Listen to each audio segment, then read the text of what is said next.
ధనుర్మాస వ్రతంలో భాగంగా 6వ రోజు 6వ పాసురం. పుల్లుం సిలంబినకాన్ పుల్లరయన్ కోజిలిల్ வெள்ளை விழிசங்கன் பேரரவம் கேட்டிலையோ பிள்ளாய் எழுந்திராய் பேய் முளை நஞ்சுண்டு கள்ளச்சகடம் கலக்கல் எக்காலோ ஆச்சு வெள்ளத்தரவில் துயில மறந்த வித்தின்னை உள்ளத்து கொண்ட முனிவர் வழகும் யோகிகளும் மெல்ல வெளுந்து அரியன்ற பேரரவம் உள்ளம் புகுந்து కుళురిందేలో రెంబావాయ్. ఈనాటి పాశ్రంలో భగవద్ అనుభవం కొత్తదవటం చేత ఆ వ్రతం యొక్క వైభవం తెలియక తానొక్కతే తన భవనంలో పరుండి వెలికి రాకజున్న ఒక గోపికను నిద్ర నుండి లేపుతూ ఉన్నారు. ఆహారం ఆర్జించుకొనిటికై లేచి పక్షులు కలకలలాడుతూ పోతూ ఉన్నాయి.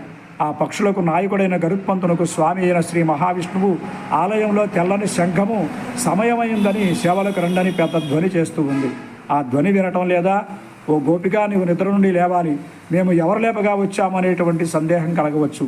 పూతన యొక్క స్థలములందుండు విషాన్ని ఆరగించినటువంటి వాడు, అసురావేశము కలిగి చంప ఉద్యమించిన కృత్రిమ శకటాన్ని కీలుడినట్లుగా పాలక ఏడ్చి కాలు చాచి పొడిపొడి ఎగనట్లుగా చేసినటువంటి వాడును, క్షీరసాగరంలో చల్లని మెత్తని సుకుమారమైన శేషశయ్యపై లోకరక్షణ చింతతో యోగనిద్ర నమరి ఉన్న జగత్కారణభూతుడైనటువంటి ఆ సర్వేశ్వరుని తన హృదయంలో పదిలపరుచుకుని మెల్లగా లేస్తున్నటువంటి మునులు యోగులు వారందరూ కూడా హరి హరి హరి అనేటువంటి నామస్మరణం చేయటం ద్వారా పెద్ద శబ్దము వెడలి మా హృదయంలో వచ్చి చల్లబరిచి మమ్మల్ని మేల్కొల్పింది.